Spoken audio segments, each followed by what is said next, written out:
Olá, tá começando o 139º episódio do A Fonte da Gigahertz, patrocinado nessa semana pela Gorilla Shield e pela ExpressVPN. Quem tá falando aqui é o Marcos Mendes, e assim como toda semana, o Felipe Espósito também tá por aqui, beleza?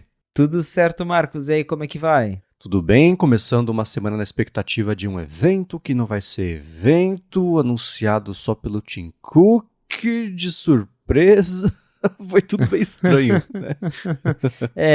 Evento Apple Launch, né? Conforme o Tim Cook usou na hashtag dele. Então, provavelmente teremos surpresas. Surpresas entre aspas, porque a gente já sabe o que vai ser, né? Mas esperamos que tenha alguma surpresa, né? É a minha expectativa. A gente já vai repercutir o que pode ser, o que pode não ser, o que eu queria que fosse. Mas antes, a gente vai falar sobre o quinto episódio da segunda temporada de Severance, chamado Trojan's Horse. E aí aqui vem o meu sininho do spoiler. Desse momento em diante, a gente vai falar sobre coisas que aconteceram, então vale a pena você pular o capítulo se você não viu ou se você não liga pra Severance. Mas antes de começar a gravação aqui, eu tava comentando com o Felipe, falei só isso, pra gente poder repercutir no ar. Mas, mais ou menos esse episódio, né? Ou fui só eu que achei? Esse foi um episódio mais arrastadinho, né? Até porque a gente veio de um episódio bem tenso, com muita coisa acontecendo, muitas informações, e agora esse episódio já foi um pouco mais, não necessariamente devagar, mas realmente eu também achei ele um pouco mais arrastado mesmo no desenrolar da história. E geralmente quando eu tô reassistindo rapidinho, pulando aqui, fazendo anotações pra pauta, eu fico, nossa, essa cena foi legal, putz, que episódio bacana. Eu só pensava, nossa, ainda tá nesse pedaço, tem um monte de coisa, dá pra ver, anotar aqui, não acaba não. Eu achei ele meio arrastado. Ele foi muito, sei lá, expositivo. Eu tenho problema com coisas que subestimam. E eu sempre elogiei aqui Severance por confiar na audiência, confiar na plateia e não ficar explicando muito. Mas esse episódio foi 1 hora de explicação do que aconteceu, pra quem não entendeu o que estava acontecendo, 1 hora de, sim, os debates. Mas eu sou ela não era eu, porque eu e ela somos diferentes. Como ela... o Irv morreu, o Irv não morreu, ele só não tá aqui. Foi muita exposição, eu achei, dos pontos que a série levanta que são ótimos e super interessantes, mas a série não tem que se explicar, né? Ela tem que mostrar e a gente que debate, né? Achei meio fanho. Acho que foi bem isso mesmo, né? 1 hora de explicações. Pra quem tava perdido, né? Isso foi tipo um recap ali. Olha só o que tava acontecendo, galera. Então a gente tem, né, a volta da Ellie, eles confrontando ela, tipo, é você a Helena, Ellie, né? Ela mesma se questionando ali, né, naquele momento que ela fala, ela não tinha o direito de pegar minha identidade, né? Então tem toda essa discussão. Aí também fica um tempão girando em torno do Irv, que foi embora, morreu, não morreu, o que aconteceu com ele? Ele foi num cruzeiro lá, num longo cruzeiro de férias, né? Mas, tá morto, não tá? Então a série fica dando muitas voltas nisso, ao invés de... Que é igual você também comentou, Severance trabalha muito com... Acho que o lúdico, né? Deixar a gente imaginar o que aconteceu, o que não aconteceu. E acho que agora eles tentaram explicar mais, contextualizar mais, e talvez isso realmente deixou o episódio um pouquinho mais arrastado. Acho que a parte final, que foi a parte mais empolgante, que a gente vê que realmente ali, né, a junção do interno e do externo do mar, que a coisa tá fluindo, ele começa, né, ele tá lá na casa dele, e do nada ele começa a ver os corredores do andar da ruptura. Então a gente vê que cada vez mais a coisa vai esquentar ali. Um plot que, sim, também meio arrastado, mas que eu fiquei curioso pra saber onde vai parar. É a da avaliação do Milchek. Porque eu sinto que estão dando muito ênfase na pessoa dele, no que ele faz, como que é a dinâmica dele lá com o pessoal do trabalho. Então tô curioso até pra... né, já vi um pessoal teorizando na internet qual é a do Milchek, né? Será que ele tá ali dentro fingindo e no fundo ele é um cara do bem e tá fazendo um papel? Porque o pessoal comenta muito, né? Até isso fez parte da avaliação, que ele afrouxou as regras, que ele deixou umas bolas fora, aí tá todo mundo tipo, será que é de propósito? Será que não é? Será que ele é do bem? Será que, né? Então eu acho que tá tendo muito ênfase nele, e provavelmente até o fim da temporada eu acho que vão revelar alguma coisa a mais sobre quem é exatamente o Milchick. Isso é interessante. Tomara, a gente tem outra coisa clássica de contar a história, né? Você tem... Começa a história com dois lados opostos, eles estão brigando, aí aparece um terceiro lado, um vilão maior ainda, aí quem tava brigando se junta pra vencer o vilão maior ainda. Eu achei que isso ia ser o que aconteceu com a Cobel. Não, por enquanto ainda não foi. Queria se juntar com os Ines ou com os Auris, não sei, pra ficar contra a Lumon. Mas se você pensar, a Cobel já tá meio contra a Lumon. O Milchick não tá numa situação tão confortável também, né? Já tá rolando um atrito ali. Pode ter uma revolução de dentro ali, né? O que é interessante sobre essa história do Milchick é que a gente vendo que aquele Mr. Drummond, ele tem mais destaque, ele é maior na hierarquia do que a gente imaginou inicialmente. Ele parecia no canto ali, tava lá no café, meio de espião, escutando lá na cena que eu nem lembro mais com quem que era. Agora a gente tá vendo que ele tem um poder, né? Ele coloca todo mundo na linha, né? Ele tem aquela voz assim, ele é grandão, né? Acho que ele é islandês, inclusive.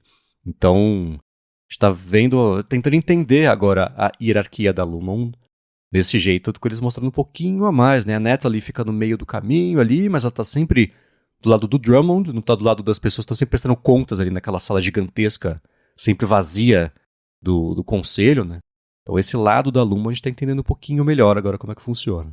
Isso tá bem interessante mesmo, né? Você falou da Cobel, eu tava curioso, porque ela anda sumidinha, né? Então, quero saber também qual é a dela, né? Junto a ela com o Milchick, o que eles vão entregar aí no fim das contas, mas sobre o Milchick especificamente, esse ênfase que eles estão dando, eu fico bem curioso mesmo pra saber se realmente essas teorias do pessoal de que talvez no fundo ele tá cansado ali da Lumon, até porque teve outro momento interessante que ele voltou a se questionar sobre os quadros, né? Que a gente tinha falado dos quadros em outro episódio anterior. Ele trouxe o assunto de volta pra Natalie, né? Se eu não me engano. Sim. E mais uma vez ela, né, deu resposta com os olhos, né? Uma resposta bem evasiva, deu aquela olhada e falou: acho que a gente deveria ir pra reunião, né? Tá esperando a gente. Mas só essa troca de olhares deles já demonstra que eles sabem que tem um desconforto rolando ali, né? Exato. Eu achei interessante ele falando, nós enfrentamos os mesmos desafios aqui dentro, né? Super velado, todo mundo sabe do que estamos falando, etc. Aquilo que eu trouxe lá da entrevista dele no podcast, né? Ele perguntou lá no começo, assim, ele sabe que ele é negro? Do tipo, existe racismo, não existe? Ele sabe que ele é diferente das pessoas que estão por ali, as pessoas tratam ele diferente, tem toda essa questão, né? Então foi interessante ver a série absorver isso aí. E uma coisa que a gente não comentou foi aquela cena inicial, né? Você tem um carinha ali assoviando, com um carrinho indo lá até o centro de design, vai até lá, pega umas ferramentas que parece coisa de dentista, assim, eu remeti a isso, né? Uma bandeja cheia disso, né? Que é aquela coisa meio agressiva, assim, vai embora assoviando, né? Uma coisa meio Kill Bill, a personagem que tem o tapa-olho, que tem uma musiquinha que ela assovia também, que ficou meio clássica. Aí a gente vê ele pegando o elevador e descendo até, seja lá o que é o... Como é que eles chamaram de... Andar da exportação? Era uma assim, coisa né? assim, exatamente, né? E foi justamente a mulher que trabalha, né, a Felicia, que trabalha ali em design, que sabia que o Irv sabia o que era por conta do desenho. Então dá pra ver que a área de design tem uma conexão com esse lado que a gente não sabe do que é, que deve ser assustador e sombrio ali dos subsolos da Lumon. Esse comecinho me intrigou também, até porque teve o comecinho, o cara subindo e depois também não voltou mais nisso. Então, me pergunto o que vai rolar daqui pra frente quanto a isso também, né? E falando do Irv, agora a gente viu o lado de fora dele, já que ele foi demitido, supostamente, né? O interno dele não existe mais. Mas ele conseguiu encontrar o... Como que é o nome do parceiro dele? Eu sempre esqueço. O Burt, isso. Ele encontrou o Burt lá fora, né? O Burt foi atrás dele. Né? Eles meio que não lembram de nada, mas... Né, como o Burt falou, eu fui demitido, né? Fui acusado de má conduta sexual dentro da empresa.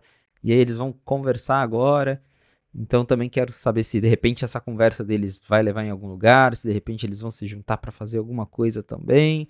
A coisa, apesar desse episódio específico ter sido meio arrastado, a série em geral está acelerando. Sim, quando é episódio arrastado, a expectativa se foi só um episódio de preparação aqui pros próximos, a gente vê a coisa, o bicho pegar e tal. Mas faz uns 3 episódios que eu falo assim, não, agora vai acelerar. E ele acelera pro lado, né? Eu vi o Tassius comentando no Threads, nossa, mas como tá chata essa temporada, não acontece nada, etc. Eu não sinto isso, acho que o meu problema foi com esse episódio mesmo. Mas pra quem não se empolgou, pensa, né, você tem o primeiro episódio, aí você tem o segundo que acontece ao mesmo tempo do primeiro, aí você tem um que foi... E eles mostraram, foi um fim de semana, o negócio no gelo lá, o episódio passado, né? Que a irmã do Mark perguntou, como é que foi o esquema lá de fim de semana? Acho que foi interessante, eu fiquei meio molhado, mas tudo bem. Então foi um retiro de fim de semana. O livro, o quarto volume, que eu achei que tinha sido escrito pelo cunhado do Mark, não foi, né? Só um outro texto estabanado. Mostra ele e a irmã dele tendo aquela conversa, porque ele reescreveu o livro abrindo mão dos princípios dele pra se dobrar a Lumon ali, e ela fala, cara, esse livro tá o oposto do que você fala. Ele, Aí que veio o título, eu sou... Ele fala errado, mas eu sou o cavalo de Troia pra poder entrar lá, e aí, né? É tipo o Blá do influenciador, não vamos te pagar, mas você vai ter exposição. Parece que a Lumon conseguiu fazer isso com ele ali, pra ele escrever a versão reformulada do livro, e foi interessante um pouquinho de mostrar a dinâmica... de verdade dele... Como é que chamam os personagens? Devon e Rickon, né? O Rickon falando assim, olha, eu vou ganhar muito bem pra fazer isso. Eu sei que você não tá gostando, mas você tá disposto a não ganhar isso, a gente tem que abrir mão da vida que a gente tem? E ela fala, tá bom, faz o que você quiser, né? E vai embora, eles saem brigados. Então, foi a primeira vez que deu pra ver ele pressionando ela, largando aquele ar meio viajadão, meio, né... cerebral que ele tem e jogando a real. Fala, pô, você quer o quê, né? Então, foi a primeira vez que eu notei nessa mudancinha na dinâmica entre os dois ali. E ela suporta as bobagens dele, sempre dá pra ver, né? Ela fala assim, putz, tá bom, ele é assim, vamos lá, tamo junto. Mas dessa vez foi um lado novo, eu achei, da relação dos dois ali que a gente viu. Sim, e outra coisa que eu vi o pessoal quebrando a cabeça na internet é que durante o funeral ali, né, do interno do Irv, eles imprimem o período, né, em que ele trabalhou e fala, trimestre 870 a 882, se eu não me engano, e o pessoal começou, mas porque a Lumon supostamente foi fundada em 1865, e aí com o trimestre 870, o ano seria 2085, umas coisas assim. Confesso que eu fiquei curioso, mas é aquilo que a gente até comentou aqui numa fonte, é muito difícil saber qual é a linha do tempo de ruptura. Uhum. E tem até teorias de que, sei lá dentro o tempo é um, fora é outro, mas eu realmente prestei bastante atenção neles colocando ali, né? Ao invés de ter uma data específica lá, trimestre 870. Essa conta, eu lembro que eu fiz a conta do jornal, quando apareceu lá que a edição do jornal era não sei quantos mil, que aí fazendo a conta dava que a série era em 2035. Mas se o jornal passou a veicular anos depois da fundação da Lumon, pode ser que esteja seja ainda depois, né? Então isso é interessante. E no que pra mim foi a cena mais estabanada, mas fazer o quê, né? Foi o que aconteceu. A gente viu, né, a melancia do Irv olhando pro quadro, que eu acho ótimo aquele quadro, Hang in There, e mostra o Dylan, né, aquela cena do fim da primeira temporada ali. Eu achei muito bom aquele memezinho que eles criaram ali. Mas por algum motivo ele resolveu, olhou a melancia olhou pro quadro, ele resolveu olhar pra trás do quadro e tinha lá um papelzinho com, de um lado, o rabisco daquele elevador que leva lá pra baixo, e do outro lado, esquerda, direita, anda, esquerda, direita, nas instruções, imagino, a partir de MDR, pra chegar nesse elevador. O Dylan devolveu o papel, né? Ou tô maluco? Acho que ele devolveu o papel. Ele devolveu isso. Mas pelo menos agora a gente já sabe que existe alguma coisa ali, mas poderiam ter debruçado um pouquinho mais em como ele descobre aquele papel, que não fez o menor sentido pra mim. Foi muito aleatório, do nada ele tá ali, ele, vou colocar a mão aqui atrás do quadro, né, com outros quadros ali, ele vai logo aqui, ele já poderia ter uma dinâmica um pouquinho diferente, mas é um dos grandes mistérios agora também dessa temporada, né, o que é esse elevador, o que é esse andar, é uma das coisas que eu espero descobrir até o final dessa temporada. Sim, e passando a régua no episódio, duas coisas. A primeira, a forma como o Mark tá lidando com o fato de que ele e a Helena, e ele sem saber que era a Helena, achando que era a Halle, tiveram lá o momento deles na cabaninha do episódio do Ortable, e ele agora tentando lidar com isso, né, porque agora ele a impressão que eu tive, ele se sentiu usado pela Helena, e basicamente traiu a esposa, morta que não tá morta, tá lidando com isso, Tem uma cena que eu achei muito boa, logo no começo do episódio, que ele tá no banheiro, e a Halle entra no banheiro, você vê a Halle de um lado, o Mark no meio, o reflexo da Halle do outro lado, né? Simbolicamente ali eu achei interessante aquele jeito de explorar, então ele tá bravo o episódio inteiro. Eu entendo que por conta disso, né? Ele tá lidando com isso que aconteceu, e no final, né, ele se questionando, tá, mas se não for a Gemma que tá aqui dentro dessa caixa cremada, quem que tá? E a Regabi fala, pô, eles dão um jeito, né? A Regabi é a segunda moradora do porão do Mark na série. Cada temporada ele vai ter um clandestino ali, aparentemente. E termina com o episódio ele passando pela... Não é uma confusão mental, mas passando pela fusão entre os dois, assim como foi no caso do Pete, que a gente viu que não deu certo, e a gente vê ele olhando pra Miss Casey, né? Então acaba com esse encontro e ele perdido dos dois lados. Ele ainda não finalizou esse processo, mas como até comentei, ele já tá conseguindo, né, mesmo inconscientemente ali, enxergar coisas de ambos os lados. Às vezes ele tá dentro da empresa, ele começa a, né, ver as coisas piscando, e aí quando agora ele tá fora, ele começa a ver as coisas lá de dentro, né, e a gente deve até também no final da temporada provavelmente ver essa junção mesmo oficial, e aí vamos descobrir quais ações, né, o Mark vai tomar diante disso. Sim, fiquei com a impressão de que talvez fosse ele indo embora do trabalho, que ele começa a tossir. Das duas vezes que ele tossiu, ele teve essa fusão, né? Ele indo embora mais cedo, e você vê que ele dá aquela tossida, ele fica meio perdido, ele olha, desliga o computador e vai embora. Eu falei, acho que esse é o Mark Auri que acordou ali dentro, né? Inclusive essa saída foi bem estranha, porque teve isso da tossida, né, e depois que ele tá lá fora ele continua tossindo. E tem também o fato de que, aí é a imaginação na minha cabeça, em nenhum momento na saída dele mostra o elevador, aquele efeito da câmera do elevador, o barulhinho, a porta fecha, mas não tem o efeito. Então eu fiquei tipo, será que é um sinal de que, né, já é o externo dele que tava ali saindo? Eu fiquei com essa pulga atrás da orelha também. Sim, você falou do lance dele do subconsciente, ele tem a mesma frase, o Winnie e o Alt, né? Quando ele tá falando sobre o Irv, ele fala assim, ele não morreu, ele só não tá aqui. E no final, falando da Gemma, ele fala, ela não morreu, ela só não tá aqui. Um é o Winnie, o outro é o Alt falando, mas teve essa opinião compartilhada. Ou talvez ele seja um cara muito consistente dentro e fora. Mas me chamou a atenção isso aí. Exato. Enfim, este foi o 5º episódio. Fica a torcida para ter sido uma exceção dessa temporada, que ao contrário do metade já, né?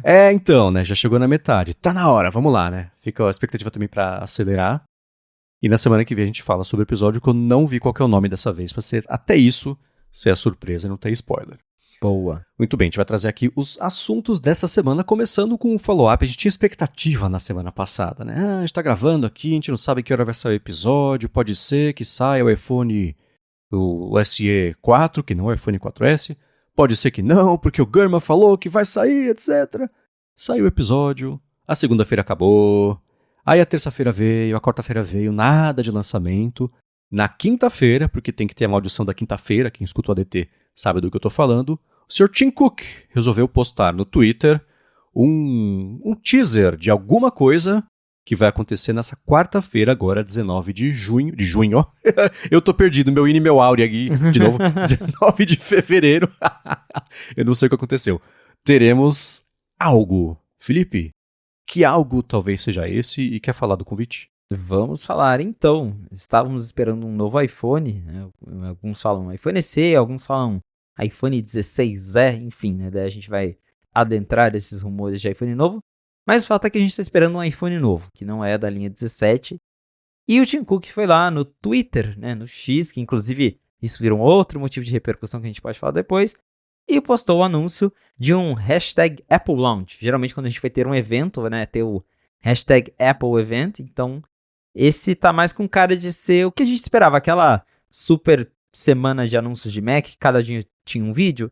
Mas no caso eu acho que vai ser só um vídeo mesmo, que deve apresentar o iPhone SE. Então mais ou menos dentro do que o Gurman tinha falado, que não vai ter um evento propriamente, mas que a Apple vai ali, né, no dia 19 de fevereiro, na quarta-feira dessa semana, publicar em algum horário, ela não deu nem horário, né? Só falou, tipo, ó, Apple Launch dia 19. Então, em algum momento ali, vai ter um vídeo, um press release e o iPhone SE, ou iPhone 16E, não sei, vai aparecer no site já com data de pré-venda, preço e essas informações. O convite, né, a arte que o Tim Cook publicou, ela mostra ali o logo da Apple brilhante num fundo meio prateado, cinza, com um reflexo circular brilhante em torno dele. E teve até uma galera que falou, esse círculo lembra AirTag, né? Daí o Gurman falou, lembra, mas, né, a Apple tá até fazendo AirTag novo, mas não é pra agora não. Então, provavelmente, é só, sei lá, de repente uma alusão ali à traseira do iPhone branco,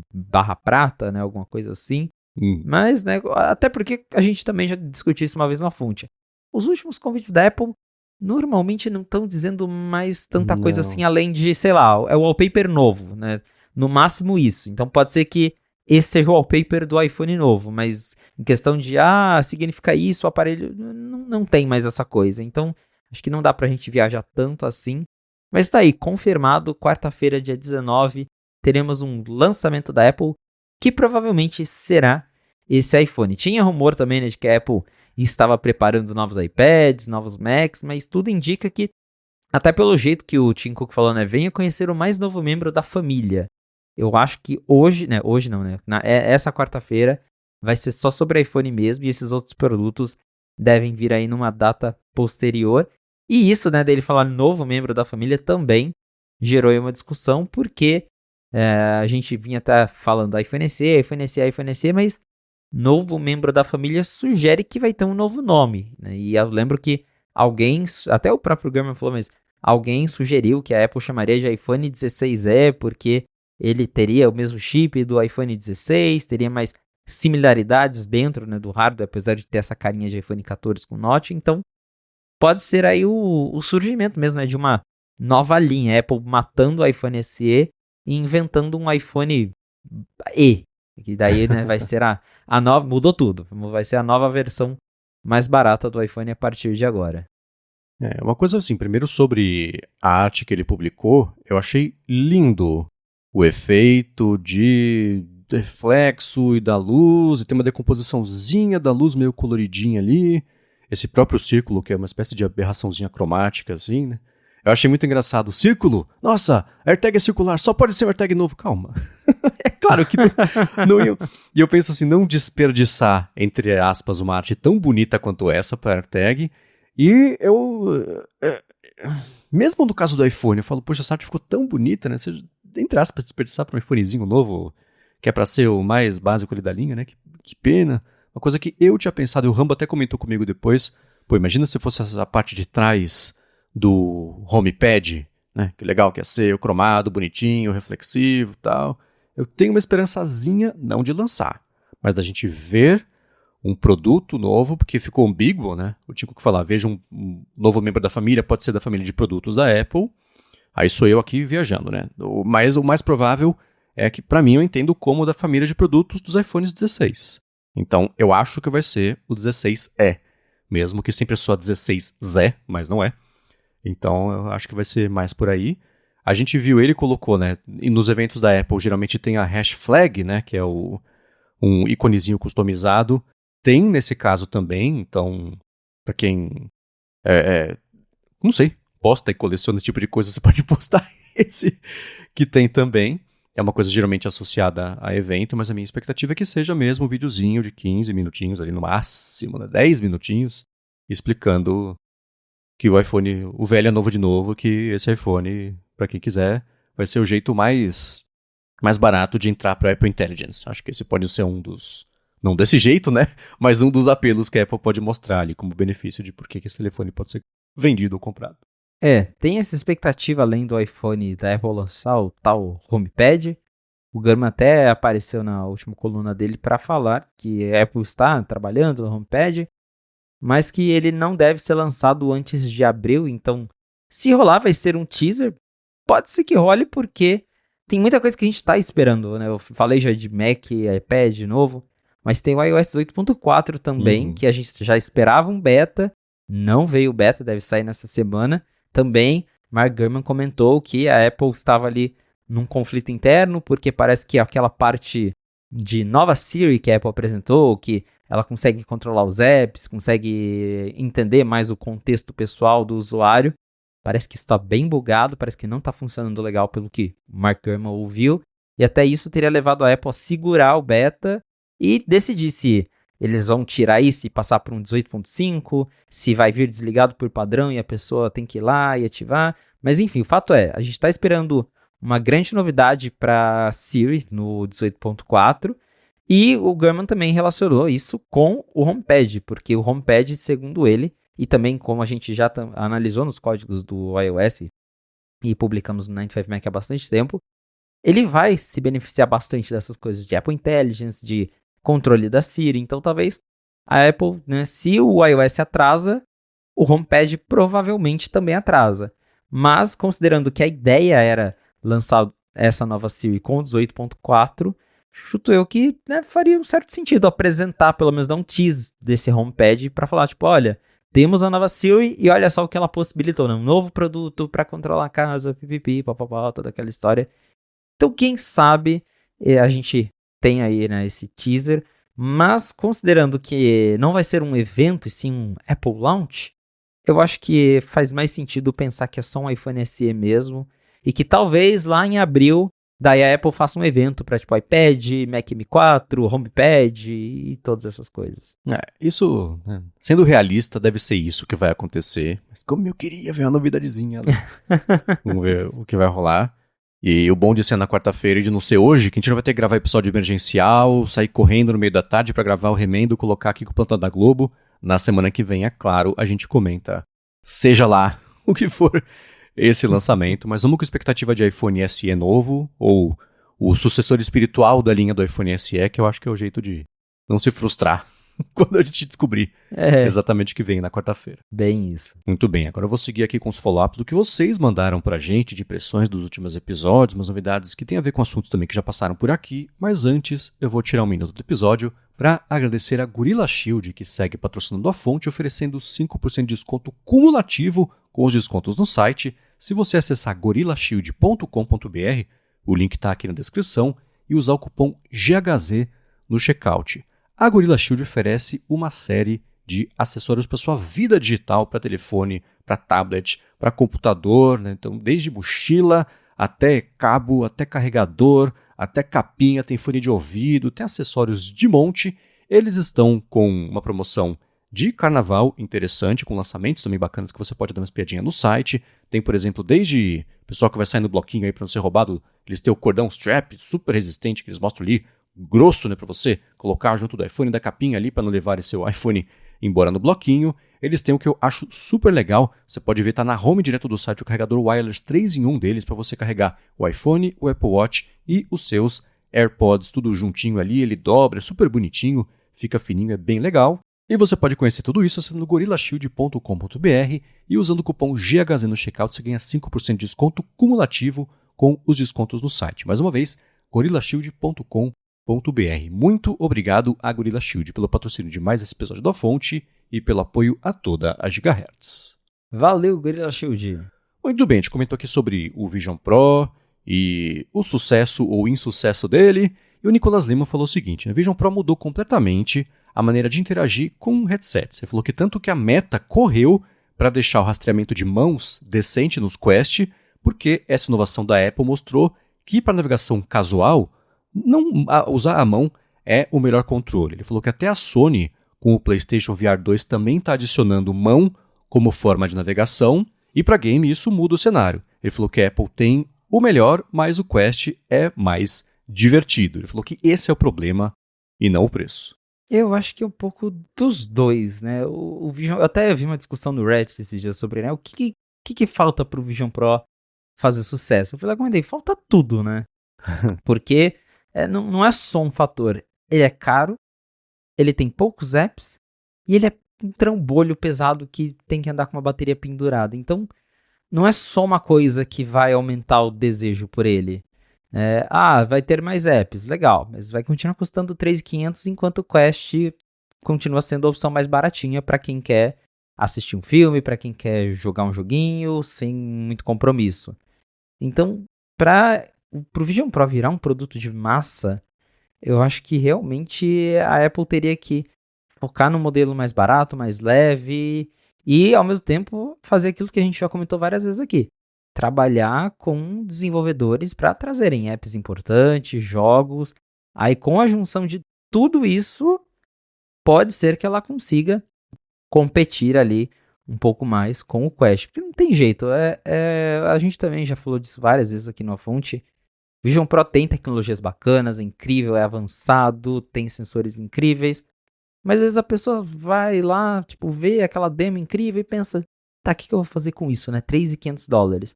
Daí ela olha pro Quest, que custa, sei lá, menos da metade do preço nos Estados Unidos, e fala, isso aqui serve, né, pra assistir. Então, são muitas coisas que não dá pra falar, a culpa do Vision Pro não dar certo é o preço. A culpa é meio que tudo, né, de tudo um pouco. Tem muita coisa pra Apple resolver, né, melhorar, vamos dizer assim, para uma próxima geração.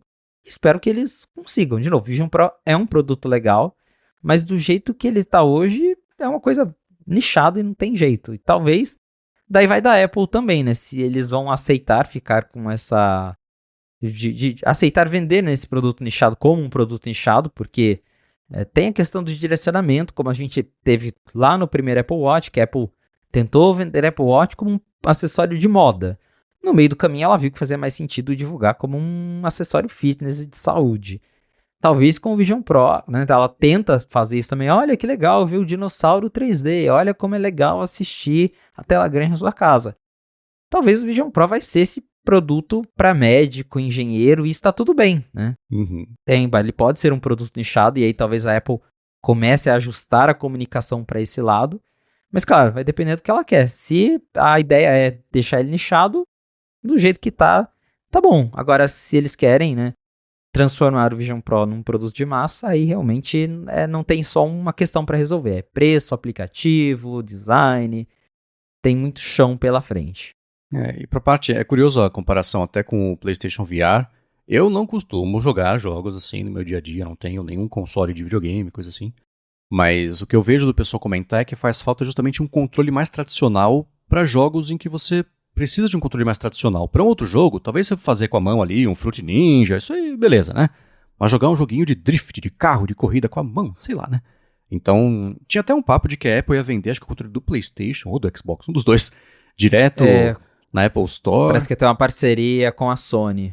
Então, né? Que isso faz falta, que ela própria, a Apple estava fazendo, que acho que o Gurman falou, era um controle físico, era uma espécie de varinha mágica. Então seria tipo um Apple Pencil com, com botões e um rastreamento ali, ele próprio com giroscópio, não sei. Então, essa parte de controle, dependendo do propósito, parece estar fazendo falta mesmo. Mas eu concordo que essa é uma das coisas da lista.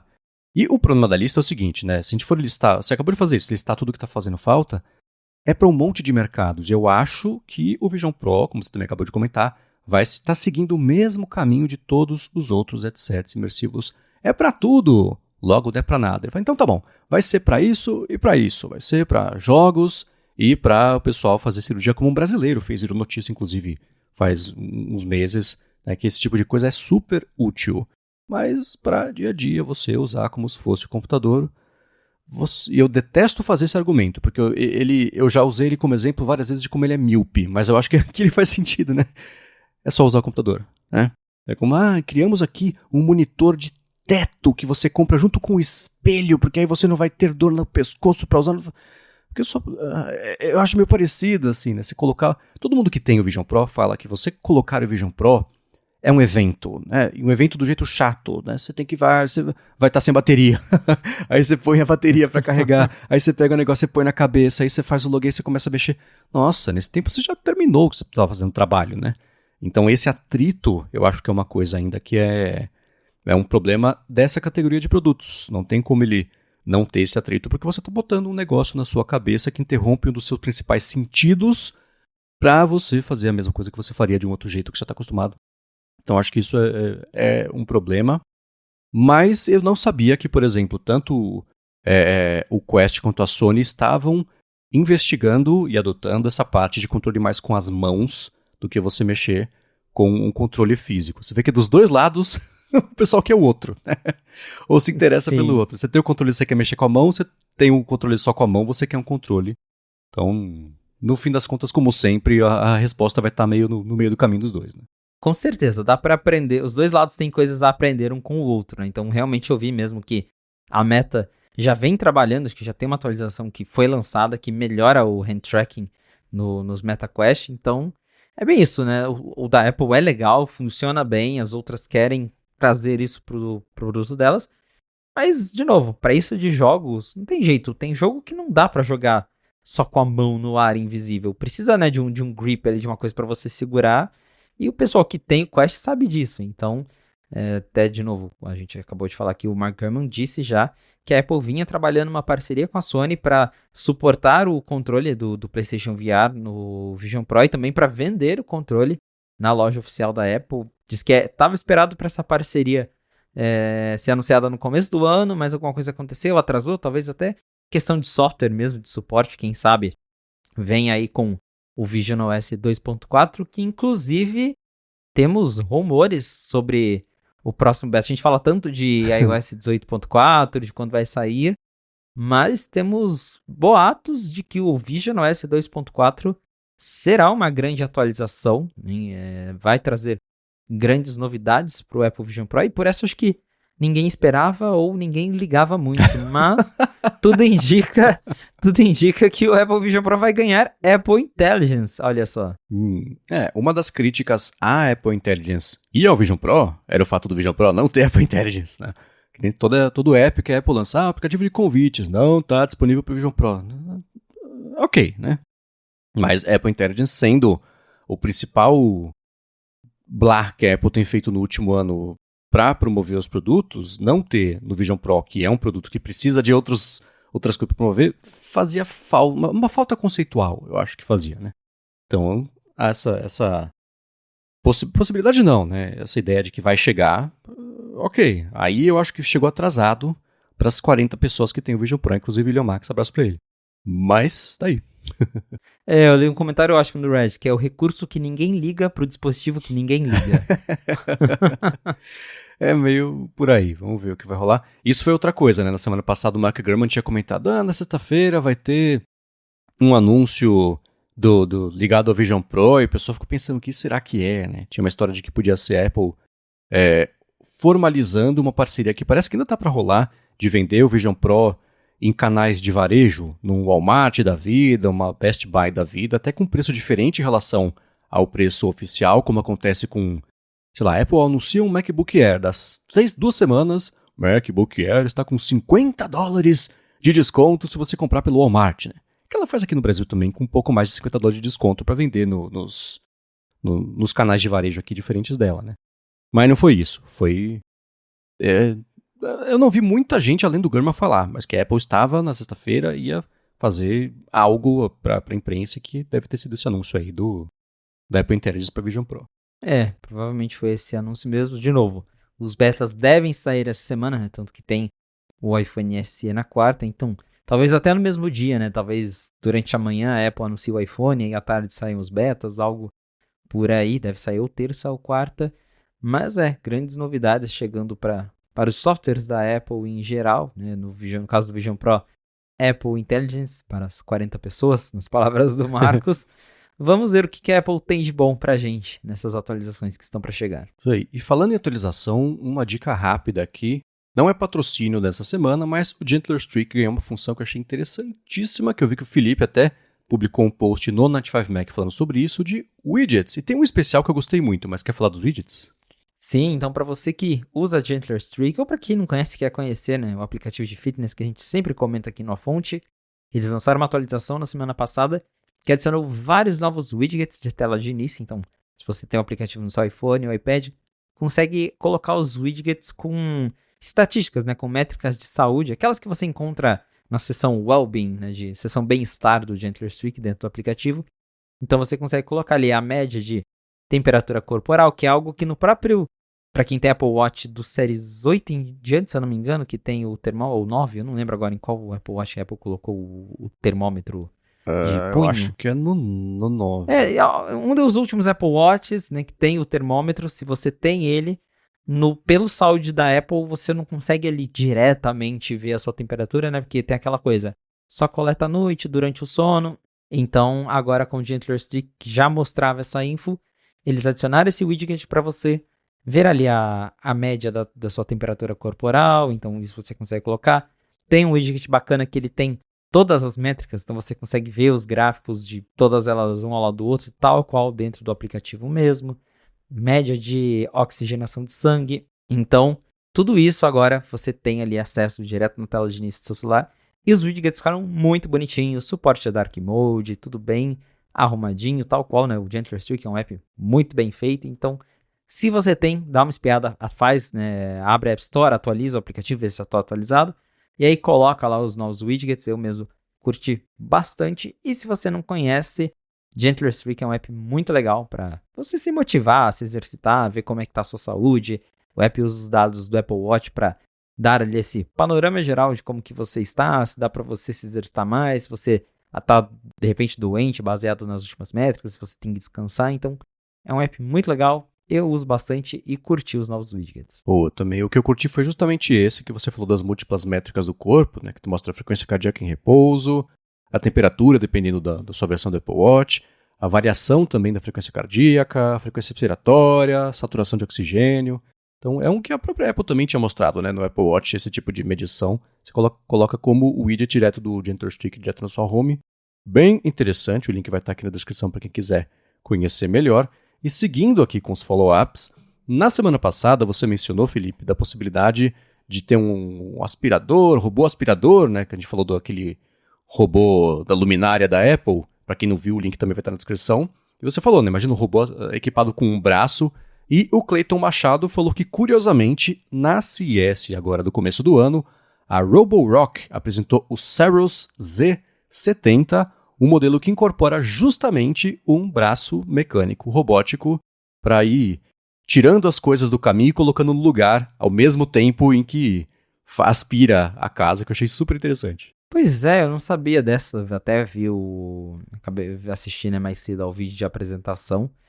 E eu achava que ia demorar tanto, né? Eu dei aquela ideia, nossa, imagina o robô com o braço aspirador. Pronto, já tá aí, né? Já existe. Essa foi bem rápida, mas só mostra o quão, né? Provavelmente tem ali uma inteligência artificial por trás desse robô, para ele detectar, pegar certinho, né? Mudar de lugar.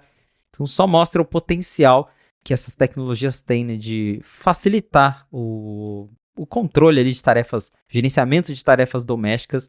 E como a própria Apple, né, como a gente comentou sobre o protótipo lá do robozinho que eles estão estudando, que de novo é um estudo, mas que lá na frente isso pode acabar em produtos não só como esse, mas até muito mais avançados. Bem legal. Eu achei interessante. O vídeo de anúncio desse aspirador com o braço vai estar aqui na descrição, porque ele é bonitinho, tá? É legal, é muito exagerado.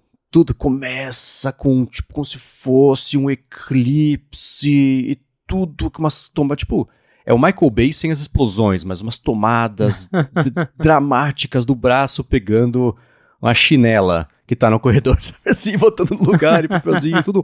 Oh, eu achei muito bom. O link vai estar aqui na descrição e aqui em casa tem um trabalho esse robô, sai pegando os sapatos por aqui. Bem interessante. Obrigado ao Clayton por ter mandado pra gente o link. Agora, uma coisa que a gente comentou aqui algumas vezes nas últimas semanas foi sobre a questão justamente da Apple Intelligence na China. Tinha vazado aquela história de que a Apple tinha firmado o contrato com Baidu para ser a fornecedora da Apple Intelligence. Na época eu falei, acho que não, hein? Tá com uma carinha de que foi a Baidu que vazou isso aí só para tentar pressionar a Apple a assinar um contrato. O que uma pessoa que acompanha a Apple há 5 minutos sabe que não é exatamente a melhor estratégia para você forçar a fazer qualquer coisa. Mas o que saiu nos últimos dias foi que a Apple ela até rejeitou a opção da DeepSeek ser a fornecedora de IA dela. O que até comentei no Threads faz sentido, porque o que a gente está vendo da DeepSeek é que ela tem uns problemas que ela deve corrigir com o tempo, do modelo ser um pouco mais frágil a mau uso, tem umas questões importantes aí. E que agora sim parece estar confirmado que a Alibaba, que tem os modelos Qwen, QWEN, que por acaso não, por sinal são tão úteis e tão avançados quanto o DeepSeek, quanto o ChatGPT, faz muito barulho lá fora esses modelos Qwen, ela deve ser a fornecedora da Apple, mas que ainda assim talvez ela use uma solução dupla de fornecedores de Apple Intelligence.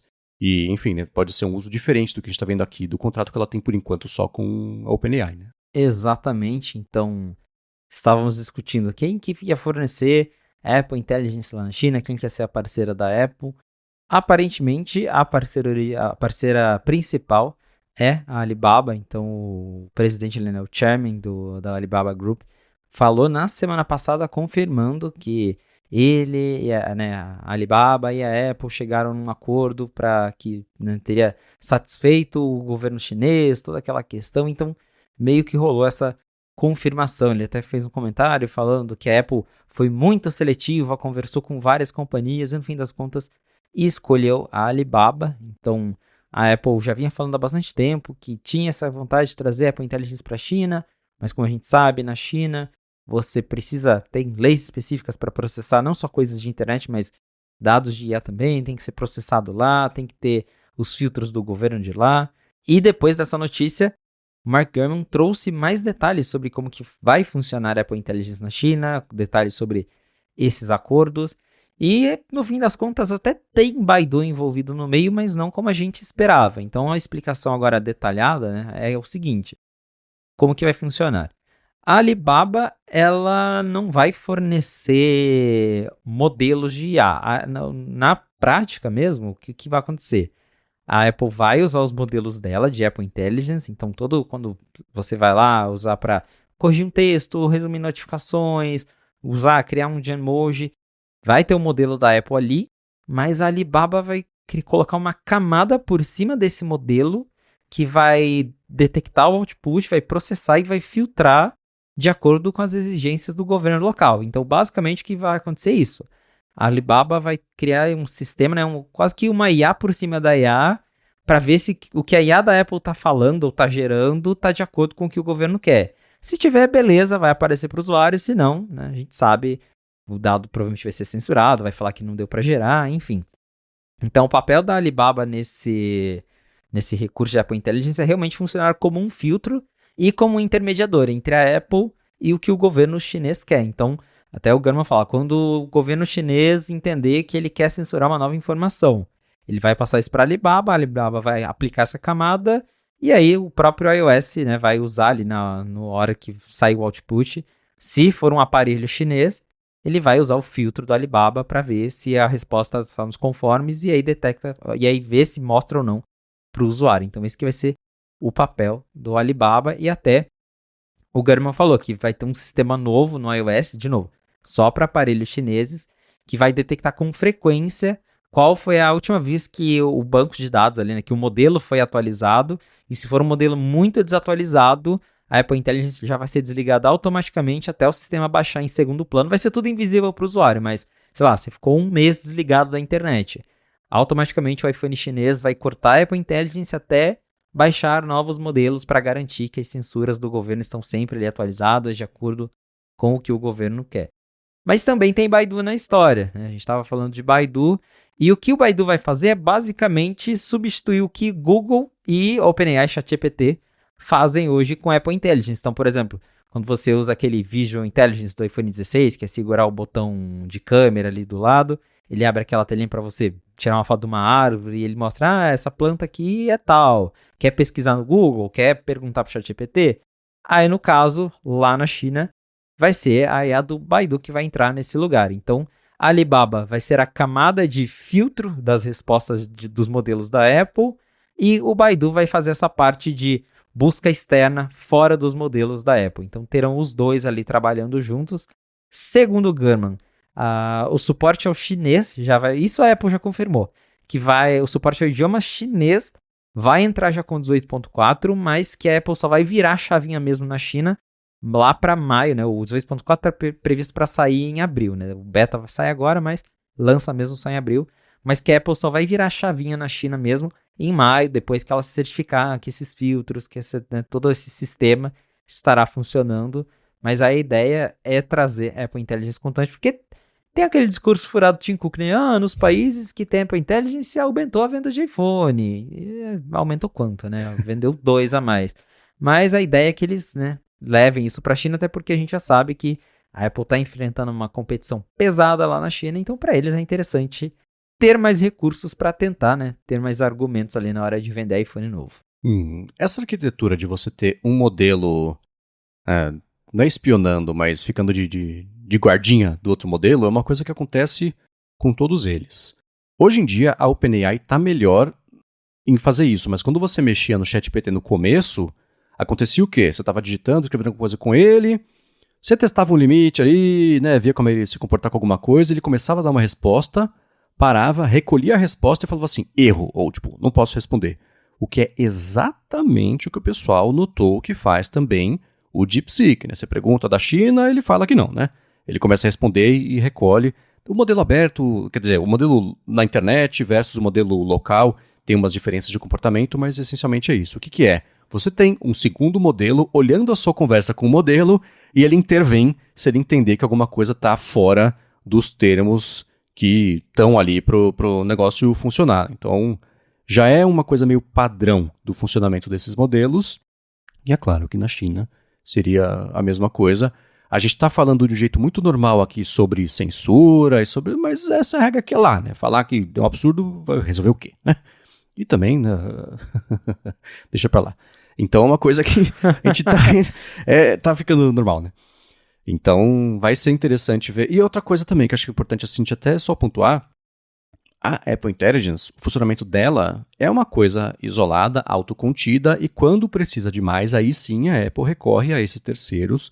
Não é que vai rodar um sistema de Alibaba ou de quem quer que seja no iOS. É exatamente o funcionamento como a gente está vendo aqui, que o ChatGPT complementa a burrice da Siri e as coisas que a Apple não teve tempo ainda de desenvolver por conta própria do que a gente está mais acostumado a esperar de inteligência artificial. Então é um detalhe importante que eu não vejo ser muito discutido aqui, né? Que a parceria ela é um tapa-buraco de umas coisas que é claro que numa escala infinita de tempo, que vai demorar, a Apple vai passar a oferecer sozinha, ao mesmo tempo que ela deve passar a abrir a compatibilidade da Apple Intelligence com terceiros e com um Google Gemini, eu falo Gemini, o pessoal fala Gemini, com, enfim, o Claude da Anthropic, né, você poder escolher qual modelo que você quer.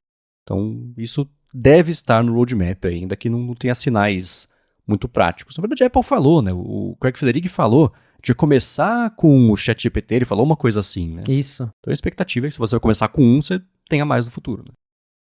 Ele falou mesmo numa entrevista, bem lá na época da WWDC, começando com o ChatGPT, mas a gente tem sim planos de adicionar outras opções para os usuários.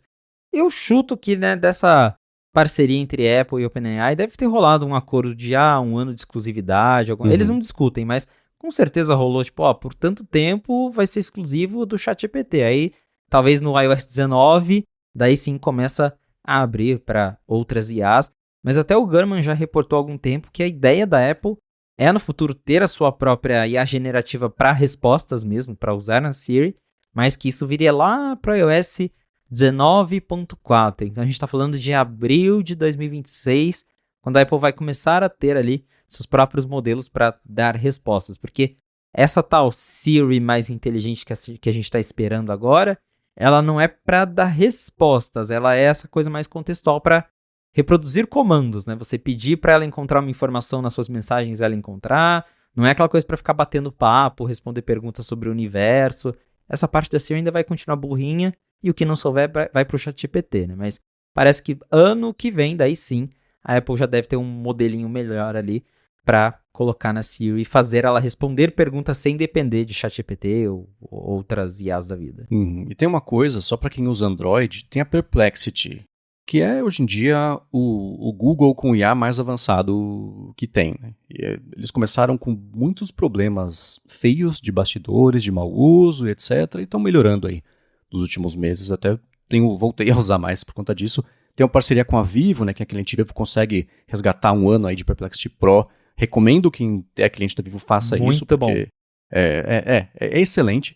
E eles lançaram faz o que? Umas 3, 4 semanas para Android o Perplexity Assistant, que é um substituto do Google Assistente para aparelhos Android. Então você configura para se você segurar o botão home ou arrastar de baixo. Cada telefone funciona de um jeito, né?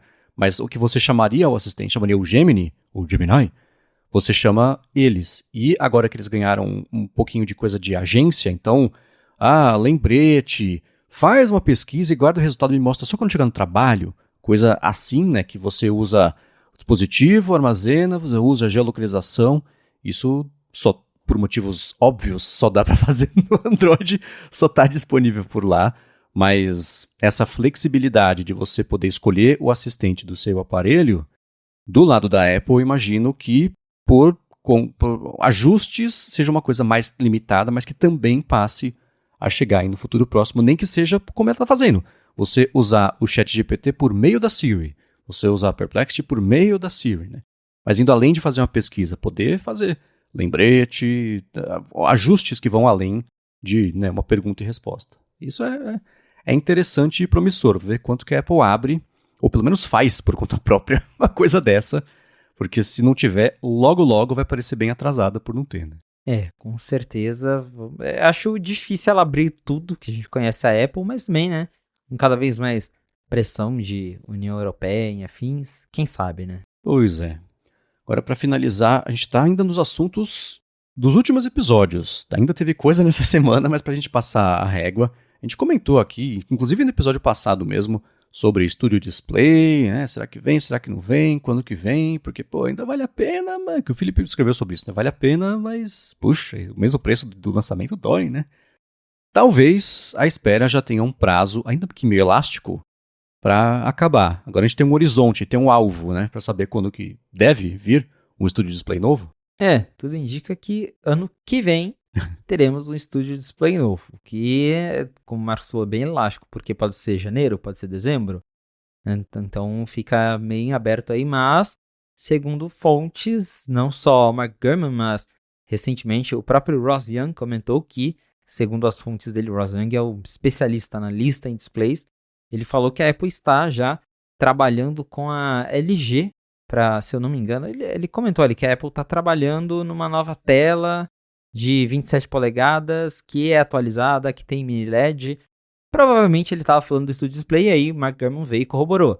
Que ele ouviu ali das fontes dele, que a Apple está fazendo um produto com codinome J427, que é o sucessor do Studio Display, uma nova versão.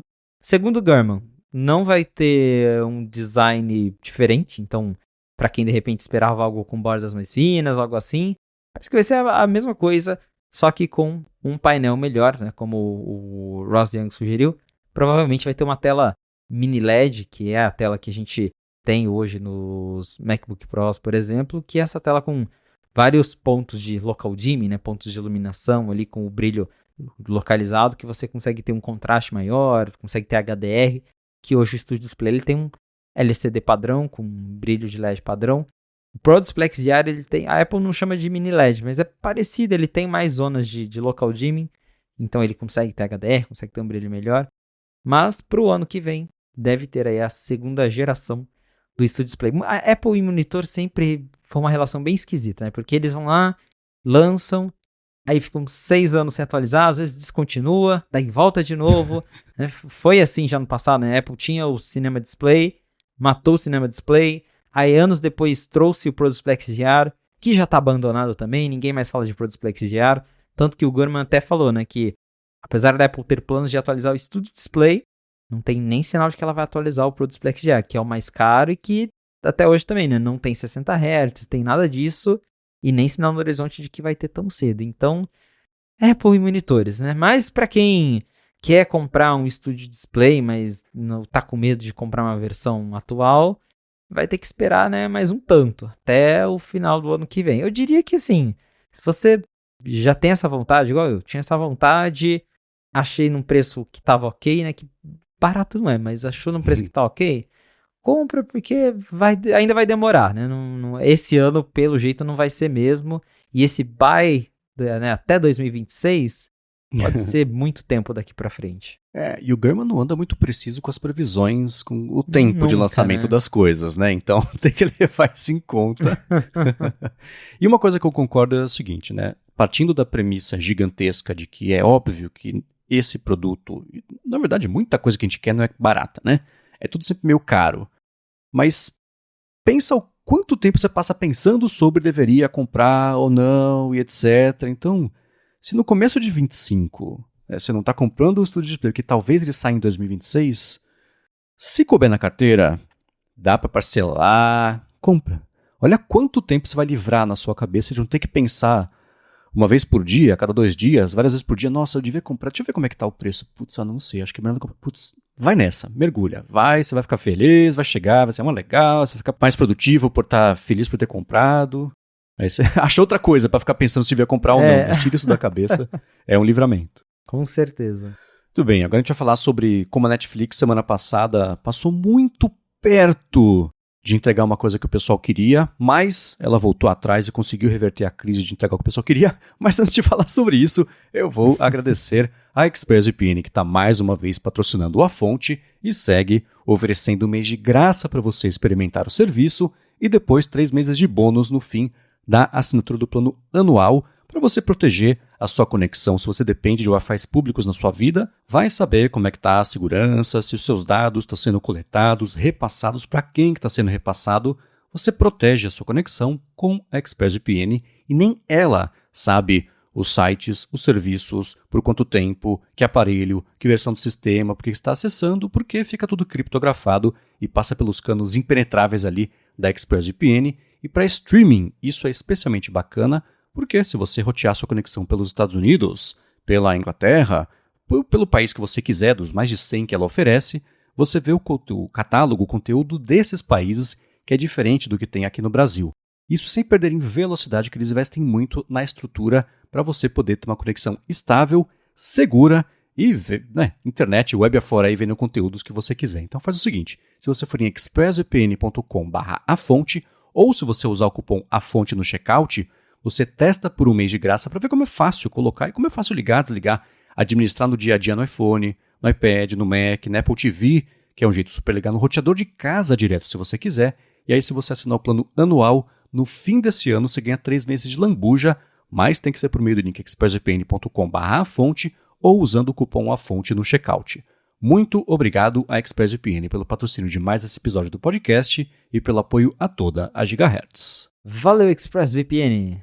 Muito bem, Felipe, eu dei risada, acho que foi na sexta-feira, né? O dia começou com todos em êxtase, porque finalmente, depois de uma década de espera, a Netflix começou a aparecer naquela tela do Apple TV, né, do aplicativo Apple TV, da Apple TV, que tem ali aquele Up Next, né, as coisas que você está vendo, vários streams, fica numa fila bonitinha ali, Netflix nunca esteve. Aí começou a aparecer para algumas pessoas, para outras pessoas não. É aquela coisa, né? O pessoal especulou que, isso aí vai distribuir no mundo inteiro, né? Demora para chegar, deve ser caixa e coisa assim. A Netflix falou, ops, foi por engano. É um bug. Olha a cobra, é mentira. E ela confirmou que ela não, foi por engano que ela ajudou todo mundo e que ela estava recolhendo o recurso e que não. Ela segue por fora do Up Next, eu não sei como é que chama em português, a seguir? Deve ser uma coisa Acho assim. Que é a seguir mesmo. Que pataquada. Pois é, todo mundo ficou tão feliz, porque é bem isso. Quase todo mundo tá no aplicativo Apple TV hoje em dia, né? Pelo menos dos streamings que eu tenho aqui. Globoplay está, Max, né? HBO está, Prime está, vários streamings dos principais estão ali no Up Next, que é esse conglomerado, essa junção para você organizar e ver tudo que você está assistindo. Eu mesmo até acabava esquecendo das séries da Netflix que eu assistia, porque não aparecia. Eu já tenho o hábito de abrir o TV App e ver o que tá ali na minha lista de sequência, quando tem temporada nova já aparece ali, e os da Netflix esquece, né? E aí nessa última semana o pessoal teve uma surpresa, acordou, fez de TV, tava lá a mensagem, Netflix quer integrar com o seu TV App. Opa, que legal, notícia boa, né? Finalmente se renderam, ou fizeram parceria com a Apple, sei lá, enfim. As coisas da Netflix até começaram a aparecer, né? O conteúdo, se ia lá na busca do TV App, já dava pra... Eu mesmo vi, dava pra encontrar já as séries da Netflix no TV App. Pensei, que notícia boa, né? Mas não durou muito tempo. Logo depois, horas depois, a Netflix reverteu isso e disse que não tá fazendo isso, que foi um engano. Essa notícia não colou muito comigo, porque como que você adota uma API nova por engano, né? não é só ela apertar um botão e as coisas dela aparecem no TV App. Existe uma adoção de API, código, alguém teve que trabalhar nisso, então não faz sentido para ele falar, tipo, fui por engano.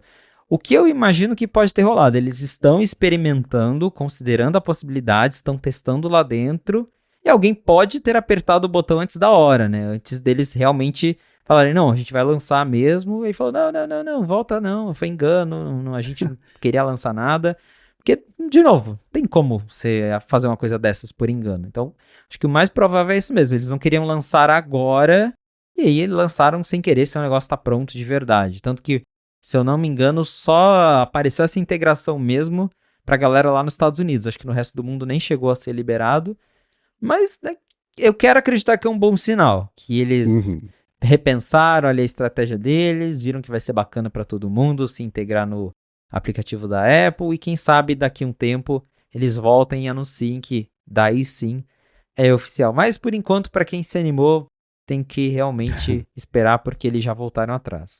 Quando eu vi esse lance do que foi por engano, eu pensei justamente nisso, né, que como é que você programa um recurso novo sem querer, né? Ups, não quis fazer isso. A não ser que fosse uma coisa assim. Essa integração vem ligada por padrão e você tem que desligar.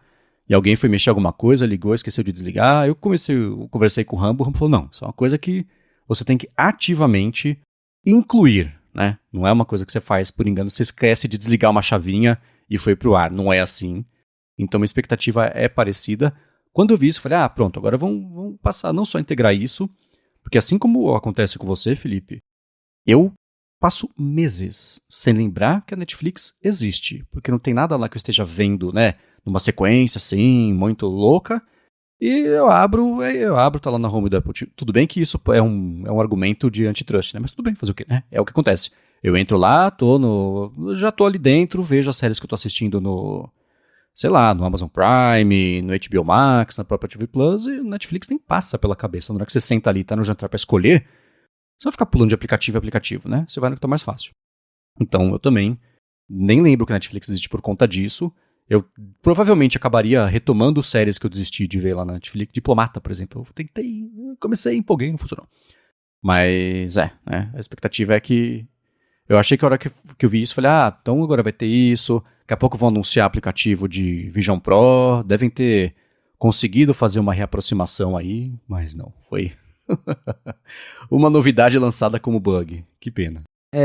Esperávamos Netflix com integração na Apple TV e ganhamos Apple TV Plus para Android. Que eu vi, alguém comentou mesmo no Night 5 Mac, publicou uma notícia dizendo que o aplicativo até acaba sendo melhor porque ele não mistura com as outras coisas, né? Ele, entre aspas, só coloca ali no aplicativo o que é da própria Apple TV Plus, né? Isso. O do Android ele é exclusivo para Apple TV Plus, então não tem nem filme do iTunes, nada. É só Apple TV Plus, que tem, assim como a gente gosta de ter tudo concentrado, tem gente que não gosta, né? Tem gente que acha que vira uma bagunça, que deveria ter um jeito de ver só coisa do TV Plus, apesar que dentro lá tem uma aba, né? Apple TV Plus, que daí é tudo concentrado. Mas ainda assim, tem gente que prefere o aplicativo, né, que gostaria que fosse só dedicado, e o do Android é assim. E, né, o do Android não tem muito o que falar, não tem segredo. É Apple TV Plus, tá na Play Store para Android, a Apple nunca tinha lançado até então, agora tem. Mas uma coisa que me chamou a atenção, né, antes da gente seguir para o próximo assunto, é que no press release, acho que foi a primeira vez que a Apple reconheceu a existência de dobráveis, né? Que ela fala, o Apple TV Plus para Android está otimizado para smartphones, tablets e foldables. Acho que é a primeira vez na história que alguém na Apple usa a palavra foldables. Então, isso me chamou mais a atenção do que o aplicativo em si. Verdade, não tinha me tocado nisso. Pode crer. E sobre o dobráveis, só um ponto muito rápido que eu tenho achado engraçado é que a Samsung tem o Flip Z, que dobra uma vez só, e o que dobra duas vezes parece que vai ser G. Só que se você olhar para um Z, ele é um flip dobrado duas vezes, né? Então, eles têm dificuldade ali com o nome, que eu achei engraçado, mas Pois é, né? Mas para quem tá usando o aplicativo de Android, mandem pra gente impressões, né? Sempre bom saber em primeira pessoa como é que tá desempenho, esse tipo de coisa. Eu vi que os reviews do aplicativo na Play Store estão bem baixos, tá bem ruim, pessoal reclamando que tá bugado, que trava, que não toca. Mas eu lembro quando saiu algum aplicativo de migração, acho do Android pro iOS, ao contrário, sei lá, que o pessoal fez tipo um flash mob de avaliações ruins. Eu instalei aqui, destruiu minha conta, deletou tudo. Só por sei lá, pra punir a Apple por ter ousado lançar um aplicativo para Android. Mas esses eu acho que são reviews ruins, de verdade mesmo, que o app tem... dá pra melhorar, né? Agora, falando sobre conta e coisa assim, só acho que é uma coisa que as pessoas sempre quiseram e chegou com vários asteriscos, mas o suporte à migração de compra entre contas do Apple, agora é Apple Account, né, que era do Apple ID. Mas é uma coisa meio limitada, né, pelo menos de início.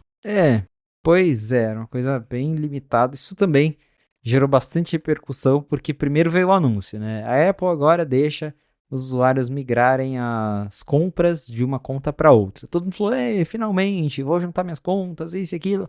Aí a hora que abria o site, tinha lá 50 asteriscos, mas não pode isso não pode. Se a sua conta foi, não pode, né? Então, tinham vários critérios, você não podia, por exemplo, ter contas de diferentes países, você não podia ter saldo restante na sua outra conta, enfim, várias limitações. Não estava disponível, acho que isso continua, não estava disponível na União Europeia, no Reino Unido e na China, se eu não me engano. Mas, né, foi um começo. Né? Pela primeira vez, a Apple criou ali uma maneira de você migrar suas compras de aplicativos, músicas e outros conteúdos ali da conta Apple de uma conta para outra. É um processo bem chatinho, você tem que seguir vários passos. Para algumas pessoas funcionou, para outras não. Mas aí depois, né, um tempo depois que ela fez esse anúncio, né, alguns dias depois, ela atualizou ali os requisitos e explicou melhor também como que funciona. Então, por exemplo, lá na Coreia do Sul, ela explicou que as pessoas, né, tinham que esperar 15 dias para, depois de usar o balanço que estava restante ali na conta Apple para fazer a migração, que dava para migrar ali, que você ainda podia migrar compras, se eu não me engano, coisas relacionadas com compartilhamento familiar, que era um impeditivo, daí agora ela explica melhor como que faz para migrar quando você usa compartilhamento familiar. A questão do test flight também agora ela deixou mais claro que para você migrar uma conta, você não pode usar o test flight, porque tinha uma galera que na hora, quando a Apple anunciou a primeira vez, ela até tava, deu certo, né? Que pena, mas por quê? Aí agora ela explicou melhor a questão do test flight. Vai lá, tira cada app do test flight, aí vai dar certo. Então, tá um pouco mais explicado. Ainda assim, é um processo chato, mas eu sei que tem muita gente. Eu mesmo já tive dois IDs Apple, né, eu usava um ID Apple, porque lá antigamente, né, nos primórdios da App Store, tinha aquela coisa de que não tinha, acho que a categoria jogos no Brasil, não tinha jogo no Brasil, você tinha que criar uma conta em outro país, então uma galera criava conta diferente, tem gente que tinha ID Apple antigo, daí na época do iCloud cria um ID Apple novo, enfim, né, é meio comum até as pessoas terem dois IDs, e agora a Apple criou esse sistema para meio que unificar as compras dessas duas contas. Vale lembrar que não é bem, apesar da Apple falar que é uma transferência, é mais uma unificação, né? Porque ela até fala, você tem uma conta primária e secundária, e você meio que vincula as compras daquela conta secundária na conta primária, mas você não tá meio que transferindo. É uma confusão, mas é um processo que tá lá para quem tem duas contas, tá com tempo de sobra aí para fazer, tem lá um artigo de suporte da Apple que explica certinho como faz. Lembrando que tem que fazer pelo iPhone e iPad, não dá para fazer pelo Mac ainda, né? Eu vi que uma galera foi tentar fazer pelo Mac, não conseguiu, mas tem lá, passo a passo para você fazer, pelos ajustes do iPhone, para conseguir passar as compras de uma conta para outra. Para quem não entendeu nada, é isso mesmo. Ainda tá meio confuso mesmo. Tem, né, uma série de limitações, o que essa acho que foi a parte mais frustrante, né? Tinha uma expectativa e realidade de quando saísse, então não pode ser uma conta infantil que tenha sido criada pelo Family Sharing, não pode ter usado já para migrar a conta. Tem o lance do Test Flight também, que se você tá com o aplicativo do Test Flight, você tem que... eu acho que foi pela metade. Acho que podiam ter esperado um pouco. Esperou tanto. Espera mais, seja lá quanto tempo precisa, mas faz de um jeito que seja um pouco mais amplo e que é que nem a Netflix, né? Entrega o que o pessoal quer, né? É uma pena, mas para quem isso já for servir, a gente vai deixar os links na descrição aqui que tem essa explicação. E é curioso como esse lance de conta de país é um nó que não tem como desatar, né? Que todo mundo que está, acho que no ecossistema faz um tempo já, passou por isso. Que era isso que o Felipe falou, antes não tinha jogo, né?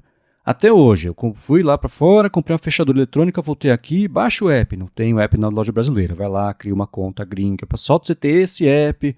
Antes ainda tinha um negócio que para atualizar o aplicativo da loja do outro país, você tinha que fazer o logout da conta, fazer login na conta do outro país, aí você atualizava, aí nesse meio do caminho você perdia todas as suas músicas baixadas de Apple Music.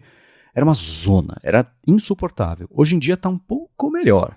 Mas ainda assim, na hora de configurar o iPhone novo, coloca aqui a sua senha da outra conta. Nossa, qual que era mesmo? Eu já nem sei mais. Então ainda tem um pouco desse atrito, né? Sim. 2025 ainda tá confusa essa parte, porque em grande parte já melhorou muito, mas toda a App Store inteira, por exemplo, é construída em cima do catálogo do iTunes, com faixa, artista, álbum, gravador. Então, até hoje é uma gambiarra, né? Tem aquela frase, nada mais permanente que uma solução temporária, é o lance de como é que funciona a App Store em cima do iTunes Music.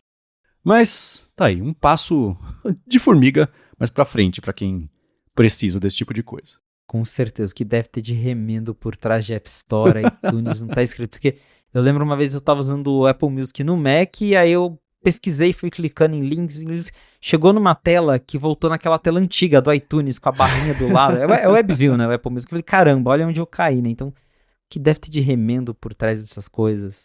Pois é.